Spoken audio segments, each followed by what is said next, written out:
Alright, तो ये जो वर्ड है, लैटिन वर्ड है सेट्रस पेरिबस, इसका मतलब होता है कि other things do not change. मैं इसको यहाँ पर लिख देता हूँ कि other things do not change, या अदर फैक्टर्स भी बोल सकते हैं, do not change.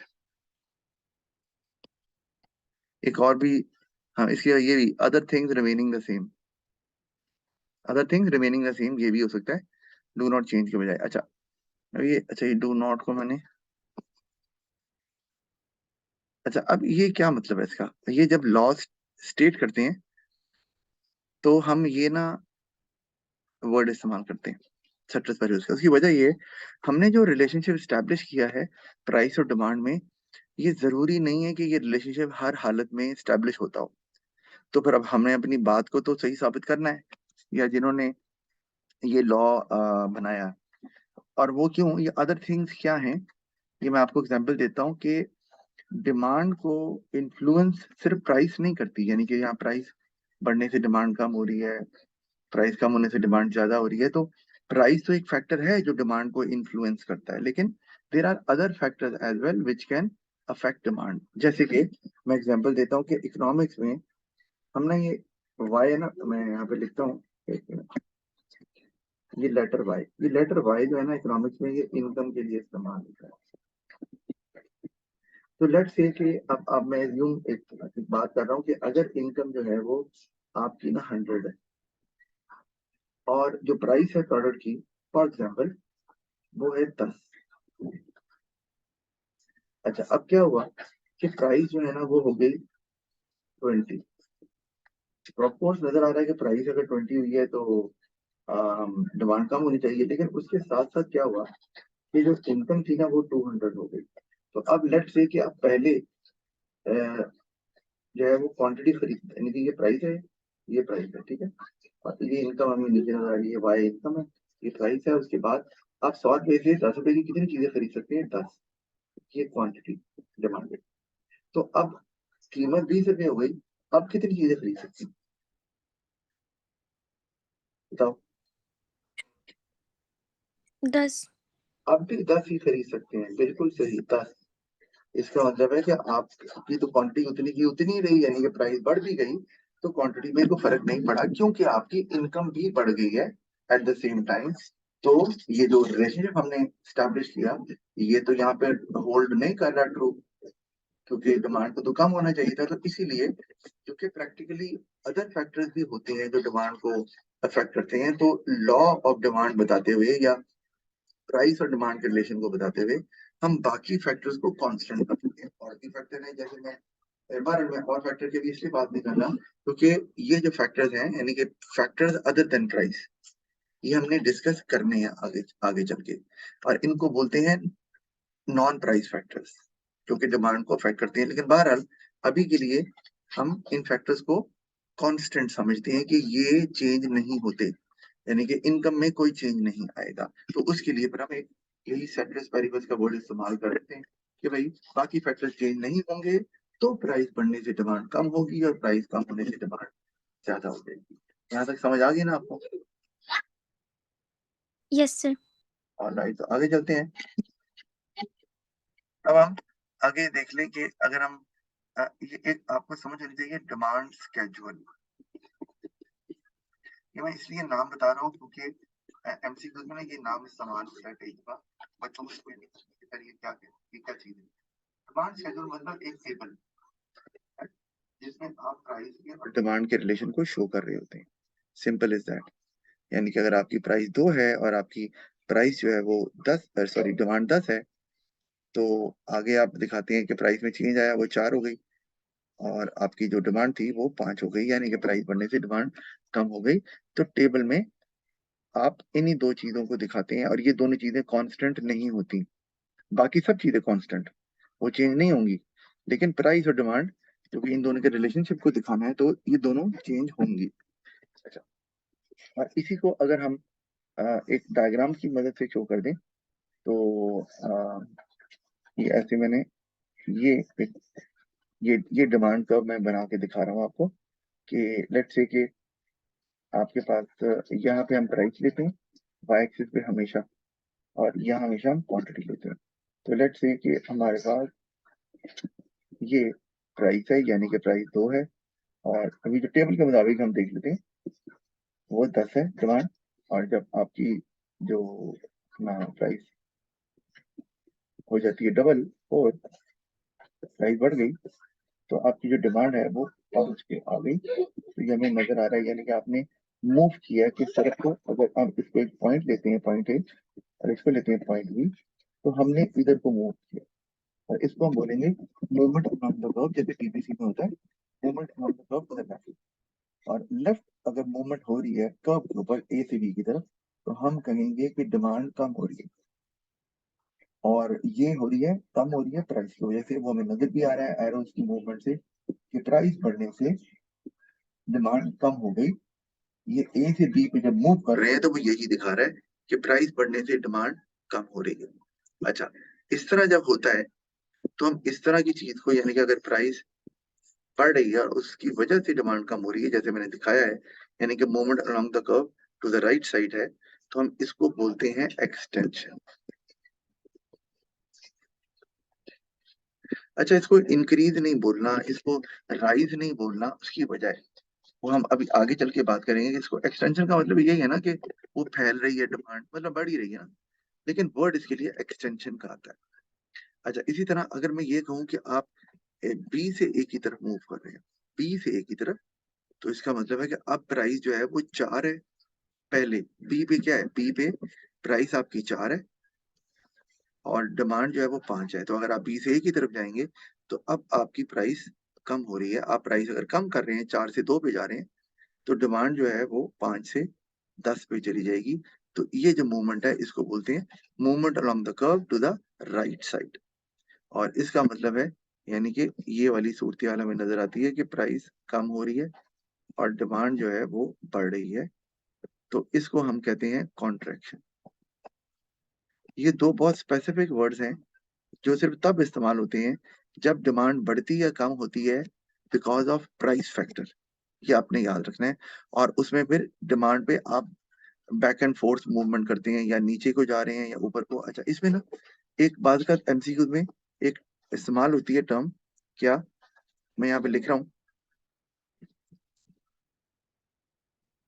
Movement down the demand curve, down the demand curve.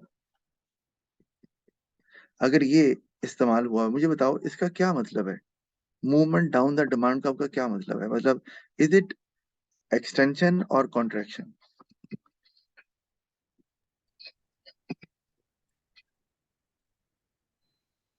Sir contraction. Contraction, बिल्कुल। क्योंकि ज्यादातर बच्चे बिल्कुल यही कहते हैं कि हमने देखा down the demand curve, down है तो डाउन मतलब नीचे, और मतलब है कि कॉन्ट्रैक्शन यानी कि डिमांड कम हो रही है, ऐसे ही है। Yes sir.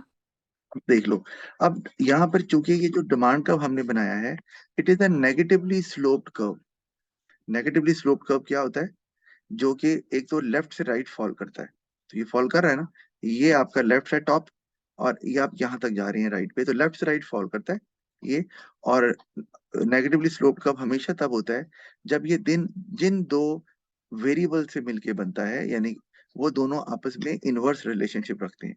तो चूंकि यहाँ प्राइस और डिमांड में इनवर्स रिलेशनशिप है, तो इनसे बनने वाला जो कर्व होगा वो भी नेगेटिवली स्लोप ही होगा, यानी कि लेफ्ट से राइट फॉल करेगा। तो मुझे अब आपने एक बात याद रखनी है, हम जब अप डाउन जाते हैं ना, अप डाउन अगर हम जाएं, अब आप गौर करो, यहाँ अगर हम डाउन द डिमांड कर्व जा रहे हैं, तो डिमांड हमने कहाँ ली है, एक्स एक्सिस पे ली है या वाई एक्सिस पे?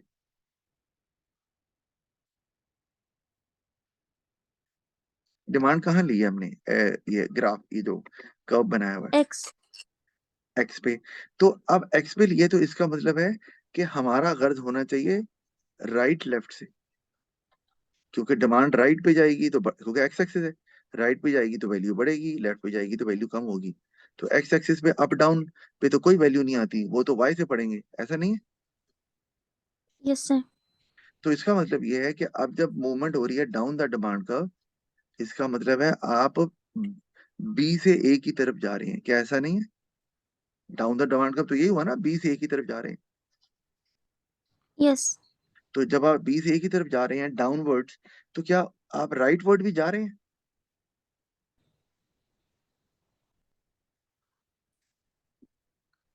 बताओ, जब आप डाउन जा रहे हैं तो क्या आप राइट पे भी जा रहे हैं? ये जो मूव कर रहे हैं, ये यहाँ से ये, हम डाउन तो जा रहे हैं, राइट पे जा रहे हैं? Yes sir. जा रहे हैं। इसका मतलब है कि हमारा अप डाउन से कोई गर्ज नहीं है। हमें देखना है कि अगर डाउन जाते हैं तो राइट पे जा रहे हैं या लेफ्ट पे, क्योंकि डिमांड तो हमारे पास एक्स एक्सिस पे है। तो डाउन जाते हुए डिमांड, आप राइट पर भी जा रहे होते हैं, तो इसीलिए डिमांड यहाँ पर कॉन्ट्रैक्ट नहीं होगी, एक्सटेंड करेगी। और मैंने आपको बताया भी कि एक्सटेंशन का दूसरा नाम क्या है? Movement along the curve to the right side. तो क्या ये movement along the curve to the right side नहीं है? बिल्कुल है। तो मैंने इसीलिए लिखा क्योंकि पास पेपर में एमसीक्यूज में ये ऑप्शन आया होता है, बच्चे कंफ्यूज हो जाते हैं। तो movement along the curve to the right side को movement down the demand curve भी बोलते हैं, और बच्चे डाउन से कंफ्यूज होके उसको कॉन्ट्रैक्शन समझ लेते हैं, जैसे कि आपने कहा। इसी तरह अगर मैं यहाँ पर डाउन की जगह पर वर्ड इस्तेमाल कर दूं up, movement up the curve, up the demand curve, तो इसका मतलब है अब आप ए से बी की तरफ जा रहे हैं, क्योंकि अब तो ऊपर तभी जाएगा, यानी कि अब आप लेफ्ट साइड पे मूव करेंगे, movement along the curve to the left side. ठीक है, लेफ्ट साइड पे ए से बी की तरफ। तो लेफ्ट साइड पे ऊपर तो जा रहे हैं लेकिन लेफ्ट पे भी जा रहे हैं। तो डिमांड जब लेफ्ट पे जाती है तो वो कॉन्ट्रैक्ट होती है, कम होती है। तो ये कंफ्यूज नहीं होना। डाउन द डिमांड का मीन डिमांड एक्सटेंड कर रही है, बढ़ रही है, क्योंकि राइट पे जा रही है। अप द डिमांड का मतलब डिमांड लेफ्ट पे जा रही है तो कम हो रही है, कॉन्ट्रैक्शन हो रही है। ये बात क्लियर हो गई आपको? सर मुझे एक सवाल पूछना है कि अब जैसे आपने कहा है कि प्राइस कम हो रही है तो डिमांड बढ़ रही है, जी, तो प्राइस। इसमें कॉन्ट्रैक्शन की डिमांड की कॉन्ट्रैक्शन कैसे हो रही है? देखो, आपने आपने कहा प्राइस जो है वो कम हो रही है। अच्छा, कॉन्ट्रैक्शन को ही देख लेते हैं। तो कॉन्ट्रैक्शन में क्या होता है? कॉन्ट्रैक्शन में प्राइस, अच्छा अच्छा, ये आपका कसूर नहीं है, मेरा ही कसूर है। सॉरी, आपका कसूर जरूर मैं कहूँ कि आपको ये तो समझ नहीं आ रहा, ये हो नहीं सकता। माय फॉल्ट, सॉरी, मैंने ऊपर देखा नहीं कि ये मैं हटा देता हूँ जो आपको कंफ्यूज कर रही है।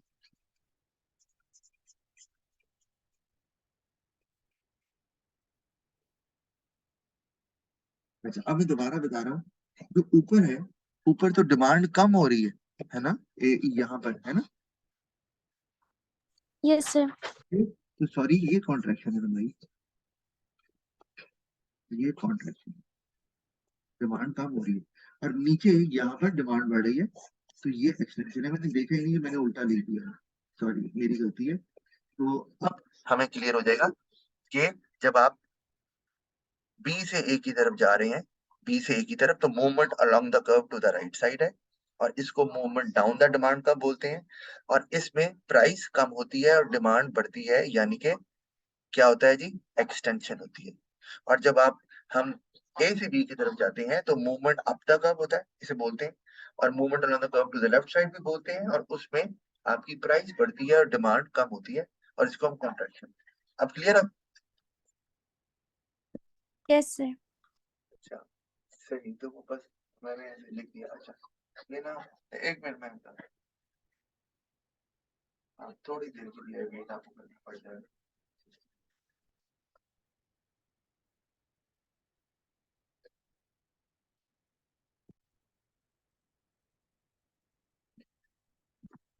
जी, तो ये हमने क्लियर कर लिया कॉन्सेप्ट। अच्छा, अब आगे चलते हैं। तो आगे है जनाब ये कि ये पता होना चाहिए आपको कि डिमांड जो है ना वो इंडिविजुअल भी हो सकती है, वो मार्केट डिमांड भी हो सकती है।